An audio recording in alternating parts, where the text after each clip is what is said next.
My name is Marcus Webb. I'm 37 years old. And 14 days ago, I sold my engineering consultancy for $9.5 million. My wife looked at me from across the dining table that night, champagne going flat between us, and said the thing that rewired everything. Don't tell them yet. Just wait. So, I didn't. I told my family the deal had collapsed. Within 3 days, my mother rented out my childhood bedroom on Airbnb. $65 a night. The room still has the built-in bookshelf I sanded and stained myself at 17. By day 5, my brother called to let me know, calmly, like he was reading a weather report, that I probably shouldn't come to his engagement party. Mom thinks it'll be awkward if you show up without being able to contribute to the gift fund. You understand, right? I understood perfectly. I just couldn't believe I was hearing it out loud. My father stopped picking up the phone altogether. What happened on day 12, what my wife did, and what my family did with the money she helped me send is the reason I'm telling you this story. But what they revealed about themselves in those 11 days. That's the part one still can't stop thinking about. Here's what you need to understand about how my family works. For 9 years, I filed my parents' quarterly tax documents. My mother doesn't know the county assessor's portal exists.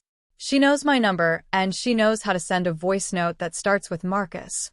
Whenever you get a chance. I covered my father's fishing club dues 3 years straight. $3,800 a year. He thanked the club secretary. He told me I was real reliable. He meant it as a compliment. When my brother Daniel's venue had a structural issue, a load-bearing concern the building inspector flagged 6 weeks before his event, I called in a favor from a licensed contractor I'd worked with for years. Problem resolved in 8 days. Daniel told everyone the venue sorted it out. My name came up once. My mother texted me. See? You always come through. No one asked how I was doing. They never do when things are going smoothly. Here is the thing people miss about my family. My mother doesn't have a favorite son. She runs a dispatch center. I am operations, the one who handles the structural problems, the paperwork, the contractors.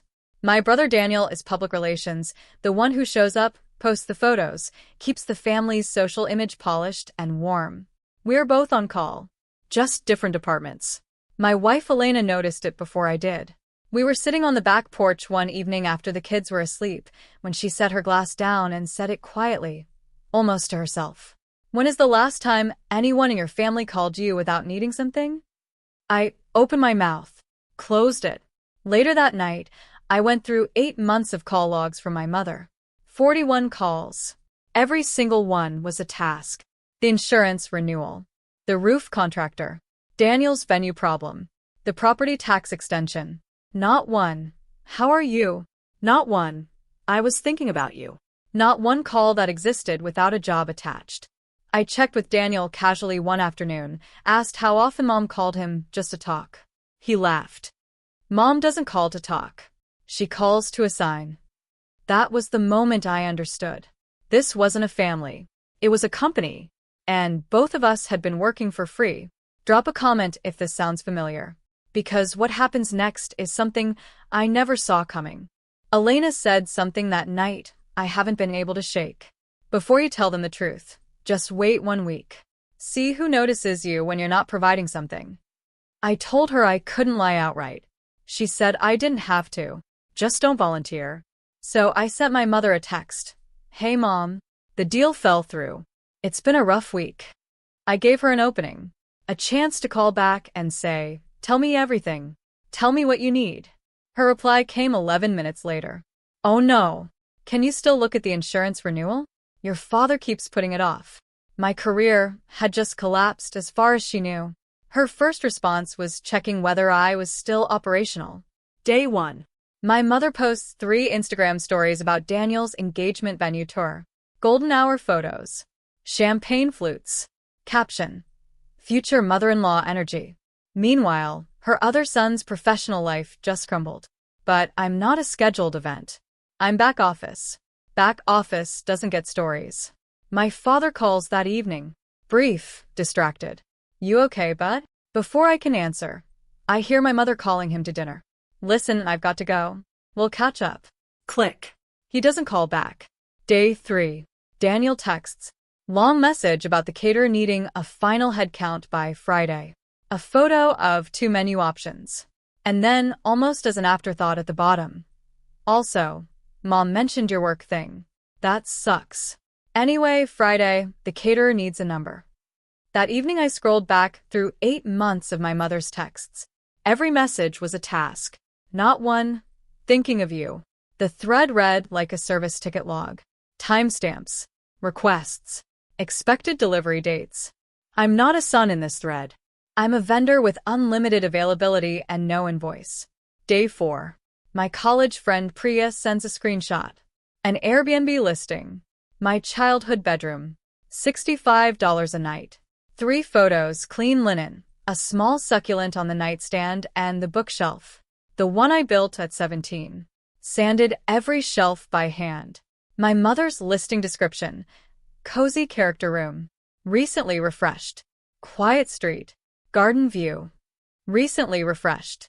She redecorated in under 72 hours. I zoom into the photos. My name is gone from the door. The bookshelf now has a small sign that reads, "Make yourself at home." Elena looks at it over my shoulder. She doesn't say your mother is being cruel. She says something worse. She's not punishing you. She's reallocating the space. You were assigned that room. You just got unassigned. Like a desk that's been cleared for the next employee. Day 6. My father answers this time. His voice is flat, like a man reading from a queue. Marcus, look, your mother and I are in the middle of Daniel's engagement stuff. You understand? You get it, right? As if understanding their absence was one more service I was expected to provide. Sure, Dad. I get it. Click. Elena was in the kitchen doorway. She didn't say anything. She didn't need to. Day 7. Daniel's text arrives at 9 a.m. Hey, Mom called me this morning. She said with everything going on with your business, it might be better if you skipped the engagement party. She doesn't want it to be awkward for everyone if you can't contribute to the gift fund. I'm sorry, Mark. I read it 4 times. I had resolved Daniel's venue structural issue. I had managed his cater deposit. I had filed Mom's taxes and covered Dad's dues and handled their insurance claims. 4 years of free project management. And my mother's ledger counted none of it. Her ledger counted cash and appearances. Right now, I was a line item that read 0. Elena found me at the kitchen table doing the math. She sat across from me with a sheet of paper and drew a chart. At the top, Mom, CEO. 2 branches below. Left, operations, Marcus. Right, public relations, Daniel. Your family isn't a family, she said quietly. It's a company. And you just got laid off. I looked at the chart. The reporting lines were clean. Every relationship I'd had with my mother fit neatly inside that structure. Every call, every text, every holiday. When is the last time anyone in your family called you without needing something? I finally had my answer. Never. And for the first time in 9 years, I was done accepting it. Comment below. Have you ever been the fixer in your family? I built web structural solutions in a 2-room office above a print shop 9 years ago. $31,000 in savings and a second-hand drafting table I found listed on Craigslist. Meridian Group, a national infrastructure and engineering firm, approached us 16 months ago. They wanted our methodology, our municipal contracts, our people. 7 months of due diligence. Valuation negotiations that aged me visibly.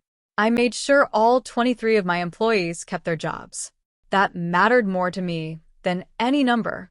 The number was $9.5 million. The deal closed on a Thursday. I signed in my attorney Sandra's office with a pen I'd borrowed from her assistant. Elena brought a bottle of wine that cost $40. My project lead, Kwame, hugged me in the parking lot and said, "You built something real, man." I built it while filing my parents' tax documents, while covering dues and sorting permits and managing vendors for people who never once asked how I was sleeping. I built it in the margins of a family that only noticed me when something was broken. And the first thing I felt when it was done wasn't pride. It was tired. I reached for my phone to call my mother. I wanted her to say she was proud of me. Then I set the phone down. Not because she wouldn't care, but because I already knew exactly what would happen. She would say, "Congratulations." And in the same breath, "Now, can you look at the insurance renewal? I've been waiting." She would fold the biggest thing I'd ever done into her task queue. And I would let her, because that's how this family has always worked. So when Elena suggested the test, "Don't volunteer, just wait, see who notices you," I understood immediately what she was really asking. Had any of them ever loved me outside of what I could do? The answer came on day 8, when my colleague Kwame called. His wife is distantly connected to my extended family through a community group. She had been added to a group chat I didn't know existed, called Webb Family Updates. It had been running for 2 years. Kwame read me the last 3 days of messages. "My mother, Marcus's company went under. He probably can't contribute to the engagement fund anymore. Daniel, does that mean I need to find someone else to handle the venue logistics? He was managing that. My father, let's just give him some space. He'll figure it out." And then my mother again, the message that stopped me cold. "I'm listing the spare room. No point keeping it empty if he's not contributing anymore." Not contributing anymore. Daniel was texting me about catering while that conversation was happening. Running both tracks simultaneously, using my labor in one thread, writing me off in the other. That is not cruelty. That is resource management. You don't cancel the vendor until the deliverable is in hand. That evening, I called Sandra. I told her to set up irrevocable education trusts for our 2 kids, Lily and Noah, and to prepare 3 wire transfers of $40,000 each. To my mother, my father, and my brother. "Consider it severance," I said. 9 years of uncompensated services. It comes with a receipt. She asked if I was sure. I told her to make it 4 days out. I needed time to feel everything before I closed the account for good. Day 10. I drove to my parents' house to pick up a box of Lily's old books they'd been storing. Nobody was home. They were at Daniel's engagement venue for another walkthrough. On my way through the hallway, I noticed my mother's desk drawer open. She calls it her home office. It's where she manages bills, invitations, and the social calendar she treats like a second career. There was a folder tab visible. It read, "Family Management." Inside was a printed spreadsheet. My mother's handwriting in the margins. 4 columns. Name, what they gave, what they received, balance. My row, tax filing, venue permit, insurance claims, dues coverage, contractor coordination. Received, holiday dinners, average gift value $70, birthday calls. Balance, her tight handwriting, over-delivering. Daniel's row, social calendar, RSVPs, event coordination, Instagram. Received, engagement fund contribution, bridal shower hosting. Balance, on track. My father's row, yard maintenance, household repairs. Received, dues coverage via Marcus. Balance, positive. My mother has a balance column for her own children. I photographed every page. Put it back exactly where I found it. Drove home under the speed limit because my hands wouldn't stop shaking. That night I called Sandra and added one more item. A $20,000 annual scholarship at my alma mater for engineering students from families that treated them as resources instead of people.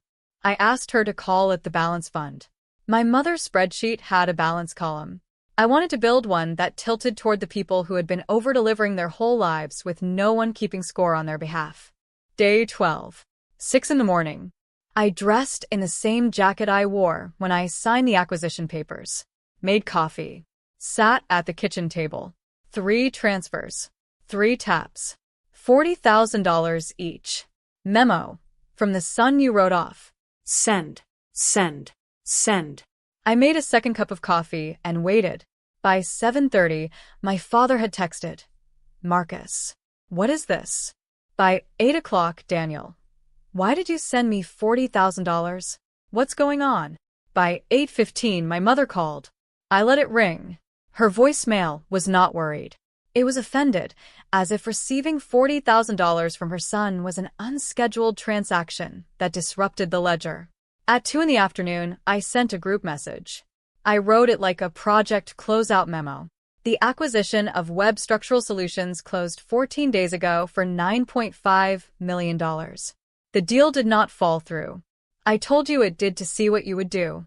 In 11 days, Mom listed my childhood bedroom on Airbnb. Daniel uninvited me from the engagement party because I couldn't contribute to the gift fund. Dad stopped returning my calls. The $40,000 each is real. Consider it severance. My attorney will be in touch regarding the children's trusts and contact terms. Do not contact Elena. Do not come to our home. I put my phone in the kitchen drawer and closed it. The family group chat erupted. Kwame's wife forwarded the screenshots. My mother, she set us up. Daniel, I can't believe this. My father, silent for 19 minutes, then. We need to talk about this as a family. The irony of my father wanting to call a family meeting after 6 days of silence, after posting proud dad at the engagement venue while his other son sat alone doing the math at a kitchen table, was not lost on me. My mother called from a different number that evening. I picked up once. How could you do this to us? Right before Daniel's engagement party. Every sentence was about the impact on them. You listed my room in 3 days, I said. You called it recently refreshed. You put a welcome sign on the shelf I built. Silence. You're making this about you. You always do this. This is about me. For the first time, this is about me. I hung up. My hands were steady. All three deposited the money within 18 hours. Every dollar. While simultaneously telling anyone who would listen that I was unstable, manipulative, ungrateful. They cashed the checks. And then they went to the engagement party, without me. That was the last entry I needed to see. 3 months later, a handwritten letter arrived from my father. Shaky, careful, the handwriting of a man choosing words slowly. I should have called you back. I should have asked about your company. I routed everything through your mother because it was easier. That's not an excuse. That's just the truth. I love you. I always have. I just never learned to love without instructions. I cried. The first time since day 7. I wrote back by hand. I believe you love me, Dad. But love without action is a blueprint without a building. Do the work. Call Sandra when you're ready. Not me, Sandra. My mother returned the $40,000 4 months after depositing it. The note said, I never needed your money. She kept every dollar from the Airbnb, 17 guests at $65 a night. She has not acknowledged the spreadsheet. Daniel called once from the honeymoon. His fiancée had told him everything. His voice was smaller than I'd ever heard it. I didn't know. I'm sorry about the party thing. He trailed off. Can we just go back? The same geography my father asked for. I texted him one line. You uninvited me because Mom calculated I couldn't afford a gift. There's nothing to go back to. My father called Sandra. Asked what doing the work meant. She gave him 3 therapist referrals. He booked the second one. He hasn't contacted me directly. He's respecting the boundary. It's the first decision he's made in this family that wasn't routed through my mother. I want him to know I noticed, even from this distance. Month 5. I consult for Meridian Group 3 days a week. My methodology, my fingerprints on every certified project they run. The other 2 days I spend with Lily and Noah. We build things, cardboard cities, blanket forts, small structures that serve no purpose except delight. Noah calls me the builder lady. It is the most accurate job title anyone in my family has ever given me. The community art center I designed pro bono broke ground last month. Clean lines, natural light, a reading corner by the east window that feels like somewhere a person could simply sit and exist. Lily's birthday party, backyard, 14 kids, a bouncy castle Elena anchored with sandbags because of the wind. Kwame and his wife came. Sandra brought her son. No one from my family was invited. No one needed to be. Elena raised a cup of lemonade at the picnic table. To the man who built a $9.5 million company and a family that actually shows up. I raised mine. To closing ledger. Some accounts aren't worth keeping open. I used to believe family was a permanent structure. Load-bearing walls you could never remove. But some walls aren't load-bearing. Some are just partitions put up by people who needed to control the floor plan. My mother didn't build systems out of cruelty. She built them out of habit. The habit of measuring love and output, of tracking relationships in columns, of running a family like a company that needed to stay in the black. And companies lay people off when the numbers stop working. I stopped being useful. So I stopped being family. I took the walls down. And the house is still standing. The children's trusts are funded. The scholarship is active. First recipient announced last month, a 22-year-old structural engineering student who put herself through school while managing her family's finances and never once got asked how she was doing. She'll know someone was keeping a different kind of score. I build things that last. I always have. The difference now is that I only build for people who will actually be inside them.